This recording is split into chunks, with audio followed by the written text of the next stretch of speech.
Okay, I am live. I know I've done this before. I'm a glutton for punishment. I am live on Facebook and I am live on Instagram. Hello, hello, hello, hello. So I'm going to take my glasses off because you can't see me. I've had a really great question sent in that I'm going to read out and answer as best as I can. My daughter has an autism diagnosis, along with some other co-occurring conditions. I also strongly believe she fits the PDA profile that I've read. Sleep has always been a huge area of concern, and we've always approached it from an anxiety, autism point of view. She is medicated but can push through those meds to stay awake. She is dependent on me to fall asleep and wakes multiple times a night. Without meds, she'll be awake for 30 hours at a time with little sleep in between, and does not let me sleep if she's awake, becoming agitated and physical. I'm wondering if it's more of a PDA response. Is it common to see sleep as a demand? Either one she sees as we are placing on her, or even she's placing on herself. Okay, so that last sentence is so important. It's so important. Actually, there's a few key clues in there. Hi, Suzanne. Hi, Leanne. Hello, everybody on Instagram. Doubling up again. 2 birds, 1 stone and all that. That's a terrible saying, isn't it? It's the worst expression ever. Not nice at all. Anyway, so the important question is, does it sound like this is more of a PDA sleep issue or non-PDA autism associated sleep issue with perhaps some anxiety in there? Anxiety is the key term here because, hi Amy, whether there's PDA or not, anxiety is definitely present. And Suzanne, you don't mind the saying 2 birds, 1 stone? Oh, well, I'm very disappointed in you. Just kidding. So what happens with an autistic brain? And look, I can only speak for myself. I always say this. I'm just one autistic person. I'm not every autistic person, so I can only talk about my own experience. In an autistic brain, we sometimes don't make enough melatonin. So melatonin is a sleep hormone. And most brains create enough of this to get us to doze off to sleep. And autistic brains, oh, no, don't be sorry, Suzanne, it's fine, I'm just kidding. Autistic brains often struggle to create enough melatonin, along with many other things, other really important hormones, feel-good hormones particularly. And so the thing about melatonin is it will get somebody to sleep, but it's not the thing that keeps us asleep. So even when we use melatonin for ourselves or our children, it can get us off to sleep, but it won't keep us asleep. So if we do have a more chronic form of insomnia or a sleep disorder, it is definitely not going to keep us asleep, and we're still going to get up during the night. We might sleep for a good few hours to start off with, but you know, we're going to get up still during the night and be awake for a few hours on end.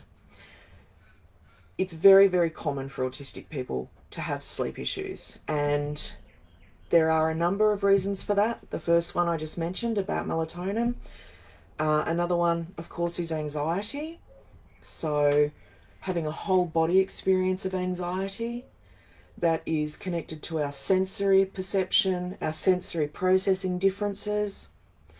Sometimes there's physical anxiety rather than emotional anxiety. So that means that our body is experiencing anxiety, and there may not necessarily be a reason for that. It's just that our threat response is activated and we're in a heightened state. Also, being neurodivergent means that we have problem-seeking, problem-solving brains, and that is a great thing. It is a really great thing. But when you want to rest and shut down that brain, it's not a great thing. Because hi Fiona, hi Sarah, unless we give our brains a problem to solve, its natural, inherent, organic mode is to find a problem to solve. So I've mentioned this a few times. I could be laying in bed almost asleep in reverie. I could be almost awake in the morning and my brain is ticking over before I'm even conscious. So that problem-seeking neurotype of autism specifically will be churning over and over and over. If we're not processing something that happened yesterday at school or something we said to, the person working behind the checkout at the supermarket yesterday, oh my God, did I make a fool of myself? Did I say the wrong thing? Did they know what I meant when I said that? Oh, did I offend them? Did I upset them? They looked upset, but I don't know them that well, so I don't really know if they're upset. Our brains never stop. And especially when we're young and we are self-doubting and we're struggling with social anxiety and social situations, that brain, this is why I always say homework is such a terrible idea for autistic children, because we need that time at the end of the day. We need downtime to process our experiences and our thoughts so that we can sleep, right? Because if our time's taken up focused on another problem, which is homework, the processing comes later and we can't sleep. There has to be a space in the day that we create time for the brain to do its thing. Otherwise, it's just going to keep doing it. So if we're not going over things that have happened recently, if our brain doesn't have an immediate problem to solve, it'll go, hey, remember that time when you were 4 years old and you said that really inappropriate thing to the lady in the shopping centre with the big tummy and you got in trouble for it? And if you're autistic, if you're neurodivergent and you're watching, you will know what it is to relive those cringy moments. We don't just think about it and remember it. We're there. We are so back there, reliving it, feeling the emotions, cringing, dying inside. Oh my God, I can't believe I said that when I was 4 years old. So the brain is doing its thing. It's doing what it's built for. It's problem seeking and problem solving. So again, if we don't create space in our day for that process to happen, it's going to find space. And when is the first time that we have quiet? It's when we go to bed. It's when we lay down and it's quiet and no one's talking to us and there's no problems to be solved. That's when the brain will do its thing. Now, I want to move forward onto PDA because this is a part of the question that somebody has asked. Now, there's some key information in there around whether PDA may be a part of this. When this mum has mentioned that using typical medications for remedying insomnia or sleep, it is a very common experience for somebody with a PDA autistic expression to not respond in typical ways to those medications. It also can be very common for autistic people, non-autistic people, but specifically, mine too, Jade, my brain definitely lives for cringe. I mean, I will get off this live and go, oh my God, was that really cringy? And yeah, anyway, my brain's going off on a tangent now. I've got to try and remember what I was talking about. Oh yes, PDA. The way that the PDA brain works is that, our threat response is largely overactive all of the time. With an autistic person with a non-PDA expression, we are quite heightened. Most of the time, the threat response fluctuates up and down, more than the non-autistic person. But when you have a PDA neurology, it's all about that threat response constantly, consistently being activated. The important part about this is to separate the child from their neurobiological response. So when this lovely mum wrote into me and said, is it possible that she has a PDA autistic expression and sees sleep as a demand? That's a really great question, because it's not about us, the PDA, consciously thinking that sleep is a demand. It's about that hypersensitive neuroception. It's about our threat response being so overactive that it is constantly scanning our environment for threat. And the brain doesn't care about details. Its one job is to keep us alive. So when that PDA neurobiology catches on to the fact that this is a time where everybody lays down and goes to sleep, and this is what we're expected to do right now, the brain receives that as a threat, unsafe. And so remembering that largely overactive neurobiology wants to keep us alive, it is going to do anything it can to prevent us from engaging with this thing that it sees as a threat, which is sleep. You don't have to tell a person with PDA what to do for them to be demand avoidant. And this was the next part of this mum's question. And there's such great questions. If you ask your child to go to bed or tell your child it's time for bed, yes, that's absolutely a demand for a PDA. But that doesn't have to happen for us to be demand avoidant. It's the brain catching on to what's happening. Direct communication with our brain, which is through imagery and visuals and the sensory systems, smells, sights, all of that. The fact that we might have put our pajamas on, or, the brain recognizes patterns in behavior, and it also uses our behavior and consistency of behavior to recognize and assess how much of our environment is a threat and isn't a threat. So if a child is able to push through sleep medication, if a child is like clockwork, resisting bedtime, however that looks, and yes, all children often resist bedtime, and I hear that all the time, but that's not what we're talking about right now. This is a very different thing. If a child is absolutely exhausted but cannot shut their brain off, cannot stop their bodies from moving, then we may very well be looking at PDA. And the difference is that their autonomy and freedom is compromised.